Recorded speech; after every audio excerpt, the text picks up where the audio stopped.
Hi, welcome back to Roundtable Talks. My name is David, and today we're sitting here with Monica Rinomato. Hello, everybody. Happy to be here. Thank you, Monica.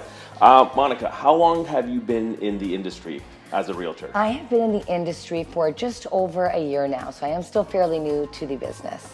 And why did you choose real estate? I chose to get into real estate. In all honesty, my passion was always dealing with people. I've always worked at restaurants, event halls. I was also always a very social person. I could never do that 9-to-5 life of admin, of phone calling. Well, I mean, I do a lot of phone calls now, but I mean, you know, the 9-to-5, pick up the phone and that kind of stuff. And after COVID happened, I had been let go from my job and brought back on, and it was just kind of this horrible back and forth. And I just felt like the restaurant industry or the events industry, hospitality industry in general really took a turn, and nobody really knew what was going on with it. And I just always kind of did have a passion for sales and like I said, being personal with people, building relationships. And I thought, why not give this a shot while I'm kind of just rotting at home during my quarantine era? Yeah, exactly. Which I think brought a lot of people in the hospitality industry into the real estate industry. And I think that most people who are in hospitality would be great in real estate, because normally if you're in the hospitality industry, you are probably a personal individual that, you know, builds relationships easy and probably gets along with people, deals with fast pace and maybe changing situations while at your job. Yeah. So now you've been in the business for a year, year and a bit. What is the one thing that you did not expect getting into this industry?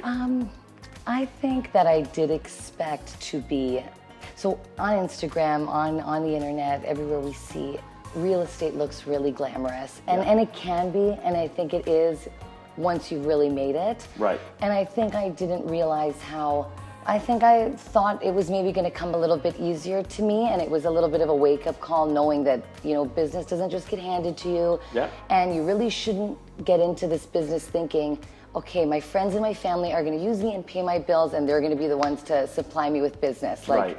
I think that's a bonus if you go that route. Exactly. But that won't sustain you for a long period of time if you want to make this a career. Right. And if, you know, exactly like you said, if somebody throws you a bone, great, bonus. But to rely on your friends and family, I think, to make a living off of is not the mindset to have coming into this. So what's the biggest challenge that you're facing right now? So probably just, you know, it is a slower time in the market, as we know. I was just talking with my other teammates today in our morning meeting, and we were going over how sales are down about 50%. And a lot of these top agents, yes, they're still making hundreds of thousands of dollars a year, but compared to, you know, during COVID, that hot time in the market, and even last year, things are kind of still cooling off. Still business is happening, but I think really finding that business and turning that lead into a buyer or seller, like getting a client to not be afraid to make the move. Right. I think is where I'm struggling.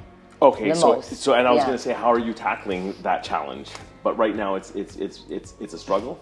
Yeah, I mean, I'm dealing a lot with, you know, some pre-construction. I know we're a platinum agent, a platinum brokerage. We've got a lot of access to these amazing projects, and I'm always faced with, well, you know, what if the builder backs out? Well, there's all these fees and this, and I always use the example. I'm like, what if somebody told you 15 years ago, there's this area coming up in Toronto called Liberty Village. Do you guys want to invest in it? Yeah. And now looking back, you would have said, sign me up for 5 places there. Yeah.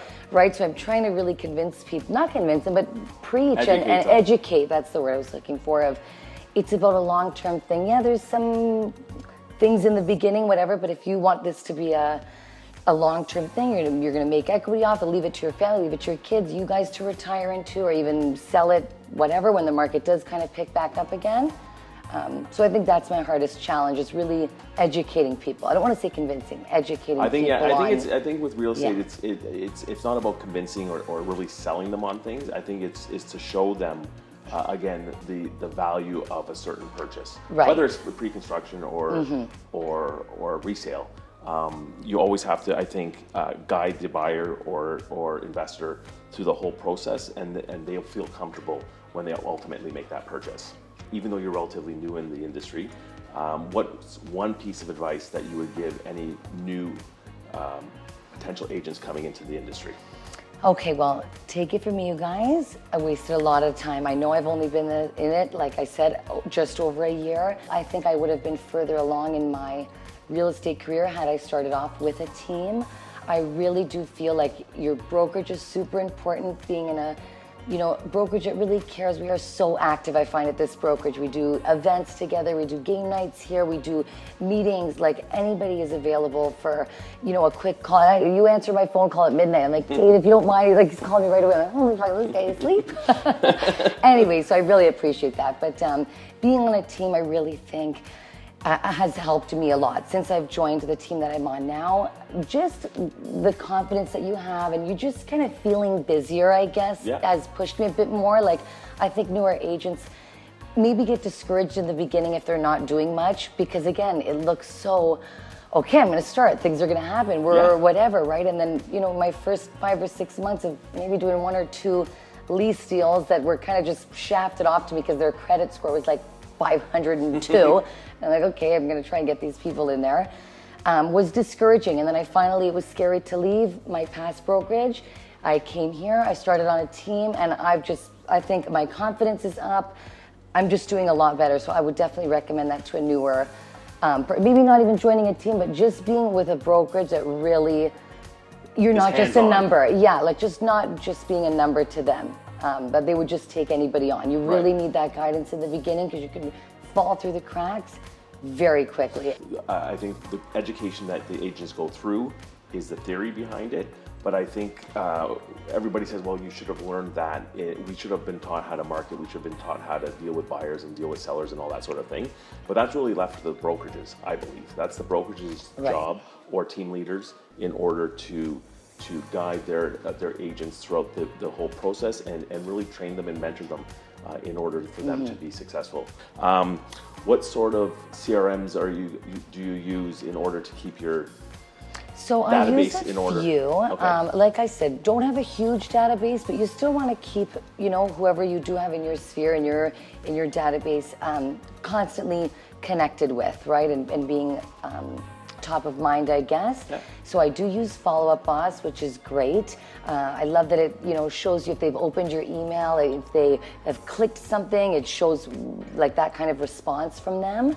I use that, and I also use Morris Marketing, which is, again, that's nice because you don't have to think about it. You kind of just set it and forget it, and you can personalize stuff. And that's the mail-outs that go out. Right, that's the mail-out. So again, just that staying on top of mind. For the newer agents, if you're in the business for less than a year, your first 6 months are free. Which is really cool. So they're great, actually. Again, it's just nice that set it and forget it, right? So I know that all my past, even if the leases, right, those turn into stuff. So just once a month they get little tips, little things from me, and hopefully that one day turns into like you something, said at the right? beginning That's of this session, it's important to connect with your sphere, and it's important to keep in front of their face on a regular basis. How's the rest of the year looking for you, business-wise? Okay, well, now summer weather is here. I really got to start hitting the pavement a bit more. Everybody hates it. Got to go door knocking. I hate it. But I really do think I think you connect well I agree. with face-to-face than an email and or a I text. think even the phone calling, right? Like, somebody is just so easy to just, okay, I don't know this number, decline. Or just, no, sorry, not today, bye.